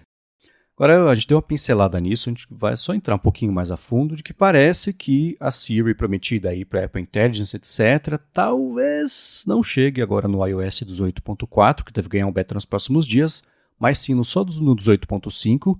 E eu aposto que se ficar para o 18.5, não sai antes do 19. Mas a especulação é que as dificuldades da Apple de entregar o que ela prometeu em junho do ano, quer dizer, que ela prometeu em 2000 e o quê? 11? Ela está ainda com dificuldade para conseguir empacotar do jeito certo, parte de engenharia e confiabilidade. Então, essa Siri melhorada deve pintar só daqui a alguns meses, não nesse beta aqui dos próximos dias. Você falou bem, né? Desde 2011, porque a carangueja é uma eterna promessa da Apple. A gente já jurava que com a Apple Intelligence agora vai. Da Apple, calma, 18.4, agora tá chegando o 18.4, agora vai. Aí vem esse balde de água fria que não é uma confirmação, as coisas, né, podem mudar. Mas o Gurman ouviu ali das fontes dele que internamente essa Siri mais avançada, com os controles de aplicativos, com texto pessoal, não estava performando, não estava funcionando como a Apple gostaria, e parece que a Apple teria considerado adiar ou limitar alguns recursos e segurar isso até o iOS 18.5. Então o Gurman falou ali, né, que os recursos não estão funcionando de maneiras consistentes e que por conta disso talvez o 18.4 ainda não tenha essa nova Siri, que de novo, balde de água fria porque era um dos recursos mais esperados. A Apple já lançou o Genmoji e tal, bacaninha. Mas o que a galera esperava mesmo ver para testar é brincar, né, com esses novos comandos, a possibilidade de você conseguir controlar ali todo o celular através de voz. E no fim das contas, isso, né, pelo jeito, não rolou. Até o Gurman comentou que um dos recursos que deve ser adiado é justamente esse da Siri encontrar informações pessoais suas, né? Na reportagem original ele até fala que teve lá a demo, demo não, né? A gente sabe tudo gravado, né? Na WWDC, que eles usam um exemplo, né? Você pergunta, qual que é o voo da minha mãe? Aí fala, com base nas suas mensagens, o voo da sua mãe é esse aqui. Esse é um dos recursos que, pelo jeito, internamente, ainda não está funcionando como a Apple gostaria e talvez não apareça nesse próximo beta. E o Gurman falou também, né, que existem várias possibilidades, que a Apple, a essa altura, o beta já está pronto, né? Isso ele deve ter escutado lá de trás, chegou até ele agora, mas os betas da Apple geralmente são fechadinhos, empacotados, com até semanas de antecedência ao que eles são liberados para os desenvolvedores. Nessa altura, a Apple já decidiu, a gente só não sabe qual o caminho, mas o que ele escutou na época é que a Apple estava entre cortar tudo e deixar para o 18.5, cortar só algumas coisas, tipo essa de perguntar o contexto das informações, e aí só esse tipo de recurso ficaria para o 18.5, ou deixar no 18.4, mas que viria desligado por padrão, aí o usuário teria que ir lá nos ajustes, ligar mais uma coisa e concordar, tipo, provavelmente aquele label gigante, né, beta, tipo, este recurso, assim como toda Apple Intelligence, né, que é considerado beta até hoje, então, mais uma coisa beta para o usuário ir lá, optar por usar. Então a gente não sabe qual caminho que a Apple vai seguir, Mas, né, péssima notícia para quem achou que já ia instalar um beta novo essa semana, ia brincar com novos recursos da carangueja. Talvez não seja bem assim. É uma pena. Falando, qual o voo da minha mãe? Eu fico imaginando perguntar isso pra Siri, eu já falo assim, sua mãe não voa. Porque é que nem quando eu perguntei. Eu fiz o teste, qual o número do meu passaporte? Ela respondeu, o número do seu passaporte é o número que indica qual que é o seu passaporte, uma questão de cadastro e segurança. Eu falei, tá, muito obrigado. Então, ainda parece uma coisa além do que a Apple consegue entregar, e é uma grande pena, porque não é como se ela não soubesse o quanto ela tem que melhorar e o trabalho que ia dar pra fazer isso. Agora, ela descobriu aos 45 do segundo tempo que vai dar mais trabalho ainda, eu acho um pouco assustador. Mas sendo a Siri, nada está além das possibilidades, especialmente se for um atraso. É uma pena. É uma pena, mas ao mesmo tempo, acho que não surpreende, né? Não, é assim, a gente já aprendeu a viver sem ela muito bem, né? Então, não faz diferença mais, né? E eu recomendo todo Exato. mundo, que a gente falou de 2011, volte e veja o evento de anúncio da Siri, pensando que é um anúncio novo. Você fala, nossa, vai ser muito legal ter isso no meu telefone. A gente ainda quer a Siri de 2011, quase 15 anos depois, né? Enfim. Exatamente. Agora vamos falar sobre design, especificamente design das costas dos próximos iPhones. Eu vi que o Felipe publicou 2 matérias na última semana no 95Mac, um mostrando um conceito bem realista do que a gente pode esperar do iPhone 17 Air, e também um render do iPhone, do que seria, né, o iPhone 17 Pro, e eles têm uma barra horizontal incomum, e eu gostei. Quer falar um pouquinho mais sobre barra? Então, já teve um vazamento, né, de uma peça que seria do tal iPhone 17R, aquele modelo mais fininho. E nesse vazamento dessa peça, a câmera em cima ela não fica mais numa pílulazinha ou num quadradinho. É realmente uma barra inteira, né, que vai de um lado ao outro telefone, saltado, o que parece ser um vidro escuro, e aí teria a lente da câmera. Essencialmente, parece com a traseira de um Pixel do Google, né? Se você procurar os Pixels mais recentes e olhar a traseira, é quase que isso, né? Só que o Pixel, a barrinha dele fica um pouquinho para baixo e a do iPhone seria já logo em cima, né? Bem em cima assim, mas a ideia é bem parecida. E aí teve esse vazamento do iPhone 17R e um estúdio criou um render, né? Uma animação ali fotorrealística de como seria esse iPhone 17R nas mãos de uma pessoa. Tem um videozinho lá na minha matéria do 95Mac, para quem quiser olhar, eu deixei o link do vídeo original no Instagram, que imagina, né, uma pessoa segurando aquele telefone finíssimo, que olhando de lado assim, né, tem mais câmera do que telefone, que já a gente já tem essa impressão hoje, né? Imagina com o tal do iPhone Air.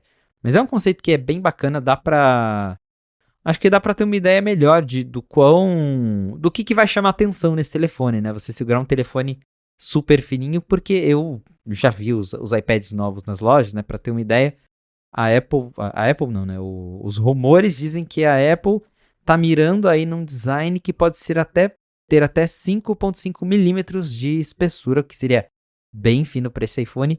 E para comparação, né? O novo iPad Pro M4, né, que já não é mais tão novo assim, ele tem 5,3 milímetros de espessura. Então a gente está falando de um iPhone Air tão fino quanto o iPad Pro mais recente, que para quem já viu na loja, isso que eu ia falar, eu vi recentemente, é bem fininho, é bem impressionante. Então, imagina você segurar um telefone dessa finura na mão. Precisa de um design super fino? Eu particularmente sou a favor de ter mais bateria do que ir para esse lado super fino. A Apple, na época, né, do Johnny Ive, iPhone 6, o iPhone 6 foi o iPhone mais fino até então, que tinha 6,9 milímetros, já era bem fininho, e eu ficava tipo, é bacana, mas podia ser um pouquinho mais grosso, ter mais bateria, né? Acho que eles encontraram esse equilíbrio depois. Mas a gente sabe, a Apple quer fazer algo diferente, quer ter um design que chame a atenção, tem essa ideia de ter um modelo do meio, né, para posicionar ali entre os modelos normais e o Pro. E aí a gente tem esse conceito mostrando o iPhone super fininho. E aí falando no assunto câmera, o que, né, se fala nos rumores é que a Apple mudaria o design e o layout das câmeras em toda a linha. Vazou já uns conceitos, umas informações que talvez a câmera seria alinhada na horizontal, né? Então, pega esse vazamento do iPhone 17R, que tem a barra com uma lente, E aí no iPhone 17 normal teria a barra com 2 lentes uma do lado da outra, e no Pro 3 lentes uma do lado da outra, mas todas dentro dessa barrinha.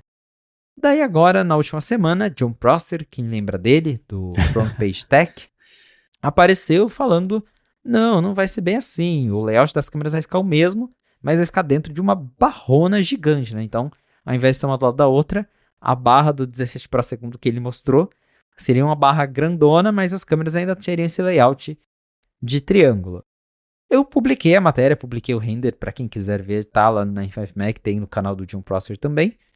Mas eu até deixei uma nota ali. O Jon Prosser, ele é meio questionável. Ele já esteve certo no passado? Já esteve certo no passado. Mas ele também já errou um monte. Eu até deixei o link ali. Teve uma época que ele falou que o novo Mac Mini ia ser super fininho. Ele publicou uns conceitos também. E não foi nada disso. Não teve nada disso. Daí ele falou que o iPhone 14 seria exatamente igual ao iPhone 4, que teria a traseira reta, aquele design de sanduíche, né, com as laterais de um material, enfim, foi nada disso. Então, como ainda não vazou, acho que nem um CAD mesmo do iPhone 17 Pro, acho que o jeito é esperar que talvez não seja bem assim. O que dá pra gente saber de tudo isso que tá rolando? Vai ter alguma mudança no layout de câmera, acho que isso não tem dúvidas, né, esse vazamento de peça do iPhone 17R já mostra que a Apple está explorando um design diferente pro layout da câmera, então provavelmente vai mudar em toda a linha. Mas esse do Jon Prosser eu acho meio questionável, e se for esse mesmo eu achei bem feio. Eu gostei, me remeteu a câmera, especialmente do 17 Pro, né? Ainda mais se tiver aquela texturinha de câmera que a gente conhece, que é como se fosse um couro, mas é meio plástico também, uma textura mesmo assim. Pode ficar ok.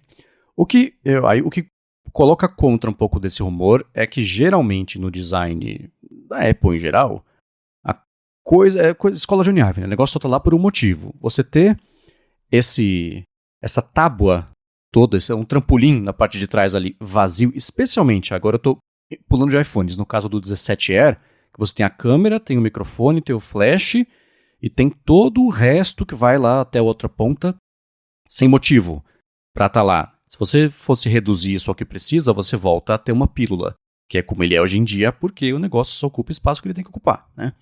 Então, como os rumores parecem estar apontando para você ter essa faixa horizontal, como se fosse um pixel no fim das contas nos dois aparelhos, ok, né? Se forem rumores independentes que digam que é uma coisa horizontal, né? Você juntou e falou, tá, faz sentido. O cara falou que vai ser assim, o outro cara sem saber que o primeiro cara falou que ia ser assim, tá dizendo que vai ser assim também, em mais de um aparelho. Então, isso me faz acreditar que pode ser uma coisa mais parecida com isso. Eu ainda acho que você ter o esquema de câmeras, né, um triângulozinho de lado formado pelas câmeras em uma área horizontal, você pode aproveitar muito melhor essa área colocando as câmeras melhor distribuídas, né? Aí tem toda a questão do vídeo espacial, se a câmera vai estar de pé, vai estar deitada, não sei. Isso deixa a Apple resolver, né? Mas é uma coisa que vale a pena ficar de olho. O que me dá faniquito desse negócio do Prosser é que o alinhamento mandou um abraço, né? Falta centralização e alinhamento para tudo meio torto, meio deslocado, as câmeras estão mais para cima do que precisava, enfim, aí assim, você passou tanto tempo fazendo um negócio, faz direito, né? Mas isso é o meu olho de designer passando por faniquitos aqui, mas de qualquer forma vai ter o link na descrição. Mandem pra gente se vocês acham que vai mesmo rolar isso, o que vocês acham, se é bonito, se é feio, gigahertz.fm/feedback. Agora, para concluir o episódio de hoje, eu quero saber, Felipe, como é que andam seus batimentos cardíacos pelo ouvido? Pois é, a Apple anunciou, né, Apple/Beats, anunciou no dia 11, né, na terça-feira passada, os Powerbeats Pro 2. Já tinha vazado, nós do 95Mac vazamos os fones, já tinha atleta usando os Powerbeats Pro 2 por aí, né? Isso é típico da Beats, ela sempre manda ali para os atletas usarem, aparecerem em público usando um pouco antes do lançamento, mas agora é oficial. Powerbeats Pro 2, que é a linha de fones, de earbuds da Beats voltadas para atletas, que tem aquela hastezinha para prender na orelha, e a Apple me mandou para testar. Então eu já estou com os fones em mãos, já testei eles aqui. A grande novidade, tem várias novidades, mas a grande novidade mesmo é a inclusão de um sensor cardíaco para você detectar ali, né, a frequência cardíaca enquanto você faz atividades físicas direto nos fones. A gente tinha muito tempo rumor falando que a Apple ia colocar isso nos AirPods Pro, né? Sempre tinha aquele rumor. AirPods Pro vão ganhar sensores de saúde. Por fim, apareceu primeiro no Powerbeats Pro 2, o que, se a gente parar para pensar, né, faz até um pouco de sentido, porque o Powerbeats Pro 2 é esse fone voltado para quem é atleta, para quem pratica atividades físicas, né? O design dele é voltado para isso, né? Não que você não possa fazer isso com os AirPods Pro, muita gente faz, mas o foco do produto é realmente esse, né? Então, acho que faz sentido a Apple começar a explorar primeiro com os Powerbeats Pro 2. Eu testei, né, com alguns aplicativos, porque como que funciona? Ao contrário de um Apple Watch que fica ali coletando os batimentos, os dados de saúde em geral o tempo todo, os Powerbeats só fazem isso durante atividades físicas. Então ele não fica o tempo todo ligado ali coletando. Não é só colocar na orelha que ele começa a ver ali como é que tá os batimentos do seu coração. Você tem que usar um dos aplicativos compatíveis, né? Tem uma lista da Apple de aplicativos que funcionam com o sensor. Então, Peloton, Nike Run Club, Sloper, tem uma listinha ali. A Apple diz que outros vão suportar em breve. Eu testei com o Nike Run. Então você abre o aplicativo, coloca os seus fones, ele aparece lá que está conectado com os fones e aí ele mesmo já vai mostrando os batimentos cardíacos conforme você vai fazendo o exercício. No final, esses batimentos são registrados no aplicativo Saúde da Apple. Qual que é o asterisco, o pulo do gato aí? Para quem tem Apple Watch, o negócio é inútil, porque quando você tá com o Apple Watch no seu pulso, ele sempre vai priorizar o Apple Watch nos fones, até porque seria meio redundante, né? Você já tem um negócio que tá ali o tempo todo vendo os batimentos, então não tem para que ele usar o dos fones. O foco é realmente a galera que não tem um Apple Watch, que não tem um smartwatch e ainda assim quer ter esse tipo de métrica na hora de ir para academia. Então, daí eu tive que fazer o teste, né? Tirei o Apple Watch, daí sim ele começa a usar os fones para medir ali os batimentos. Funciona muito bem, eu gostei bastante. Então, para essa galera que faz academia, quer um fone para treinar, né, que talvez não tenha um Apple Watch, não tenha um smartwatch, tá aí. Acho que é um dos primeiros, eu não sei se tem outro fone que tem esse tipo de sensor, mas um dos primeiros, um dos poucos aí do mercado que tem um sensor de saúde incluso. E reforça os rumores de que a Apple tem planos até de trazer outros sensores no futuro, né? O Gaiman já falou uma vez que a Apple explora a ideia de colocar até sensores de temperatura dentro dos AirPods também. Acho que a partir de agora é inegável que isso vai chegar na próxima geração dos AirPods Pro, mas a Apple está experimentando primeiro com os Powerbeats. Em outros aspectos, os fones são muito bons. Gostei da qualidade sonora, me impressionou bastante. O cancelamento de ruído é bem decente, embora eu ainda acho que o dos AirPods Pro 2 sejam, né, campeões. Acho que o ANC dos AirPods Pro 2 é o melhor ANC do mercado, mas a Beats fez um trabalho bem decente. Por conta desse sensor, né, de batimentos cardíacos, a Apple colocou o chip dela dentro dos Powerbeats, porque até então todo fone da Beats era aquilo, chip Beats customizado, só que daí você perdia aquela integração rápida entre os dispositivos Apple para trocar automático. Agora o Powerbeats Pro 2 tem isso por usar o chip H2, que é o mesmo chip dos últimos AirPods. Então, AirPods Pro 2, AirPods 4, eles têm o chip H2 e agora o Powerbeats Pro 2 também tem. Por conta desse chip mais novo, você pode usar os Powerbeats Pro 2 para áudio lossless no Vision Pro, tem aquele esqueminha lá de áudio lossless, baixa, né, da frequência, então funciona. E, em geral é isso, são ótimos fones, gostei do som, gostei do ANC, apesar de ainda preferir os AirPods. Eu só não sou muito fã do design, porque daí eu sei que tem um propósito ele ter as hastes, mas particularmente eu que uso óculos, as hastes ficam esbarrando nos óculos e não fica muito legal, né? Mas para quem talvez não usa óculos, a lente, não tem esse problema, ou realmente tá procurando fones para academia, a ideia é bem legal de você ter esses fones que estão melhores em tudo, tem mais bateria, a Apple promete até 10 horas de duração, se eu não me engano, numa única carga. Tem o estojinho USB-C que recarrega por indução também. E o sensor cardíaco, que de novo é o grande destaque e mostra que esse deve ser só o começo de outros fones da Apple que com certeza vão ganhar esses sensores de saúde embutidos. Sim, a expectativa é que pinte nos AirPods Pro, pelo menos os Pro mesmo. E eu gostei daquela foto que mostra a miniaturização de elementos, mostra o primeiro Apple Watch com o sensor cardíaco versus ele agora colocado pequenininho ali na lateral desses fones Beats. Eu acho que os da Samsung ou iam ter, ou tem, Acho que era até o mesmo o de temperatura, pelo menos o cardíaco era uma coisa assim. Os Galaxy Buds, uma coisa assim, eles ou tinham ou têm. Contem pra gente, pra vocês que usam esses fones de ouvido. Mas eu achei excelente esse lançamento. É curiosíssimo ser isso uma coisa que vai chegar primeiro nos fones da Beats, porque eu não sei até que ponto, pro público Beats, isso se coloca como um diferencial, porque ela nunca esteve ligada à parte de saúde, tudo bem que pode ser um começo disso, mas ainda assim é muito curioso eles terem vindo primeiro nesses fones Beats, mas eu também concordo que é o começo de é o começo de uma longa amizade, como é o fim lá do Casablanca, né? Dá pra imaginar que isso vai passar a aparecer em mais fones mesmo, e eu mal vejo a hora, porque é muito bacana, e eu acho que pode funcionar mais como um complemento de confiabilidade para quem tem o Apple Watch e, no caso, os fones. É claro que se você só tem um, beleza, agora você tem um ponto de coleta desses dados. Mas eu acho que é como, sei lá, medir os passos com o relógio e o iPhone. E um pode ter prioridade em relação ao outro por ser mais confiável, mas o outro pode ajudar ali na minúcia. Então eu imagino que é mais uma coisa complementar para quem tem esse overlap de funções aí em mais de um aparelho. Acho que primeiro a Apple, talvez, você falou do mercado de Android. Talvez até por isso ela tenha escolhido o Power Beats, porque, né, ela talvez pensou, quem já tem Apple Watch já tem o sensor, então não precisa lançar nos AirPods Pro. Vamos colocar no Power Beats, porque daí a gente alcança um novo público, novas pessoas, né, a galera do Android, ou galera que tem iPhone, mas não tem Apple Watch, então pode ter sido algo assim. E sobre o uso, né, como eu já tenho Apple Watch, o que eu pensei aqui que seriam possíveis, que já me aconteceu, às vezes não é sempre, mas já me aconteceu de, na hora de ir pra academia, eu falo, putz, esqueci de carregar o Apple Watch, a bateria tá acabando, não vai dar pra fazer o exercício.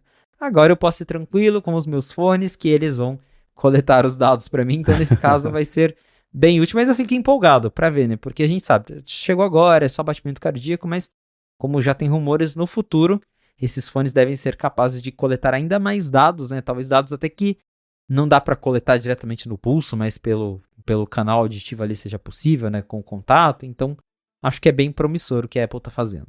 Exatamente. Claro que a gente quer saber o que vocês acham, então gigahertz.fm/feedback para achar os links de tudo o que a gente comentou aqui. Você vai em gigahertz.fm/afonte/139 ou vê nas notas aqui do seu aplicativo favorito de podcasts. Obrigado, ExpressVPN e Gorilla Shield, pelo patrocínio do episódio de hoje. A você que está escutando e que já deixou um review, uma avaliação, para você que dá o coraçãozinho e também especialmente você que recomenda, que posta sobre a fonte, algum assunto que chama atenção, ajuda o pessoal a descobrir aqui o podcast. E por último, e não menos importante, você, Felipe, por semana após semana, ajudar a gente a fazer sentido do que está rolando lá em Cupertino. Valeu, Marcos, e obrigado, audiência, por ter ficado com a gente até o final de mais um episódio do A Fonte. Se você quiser me encontrar nas redes sociais para a gente bater um papo, é só me procurar no @felipe.exposito lá no Instagram e no Threads.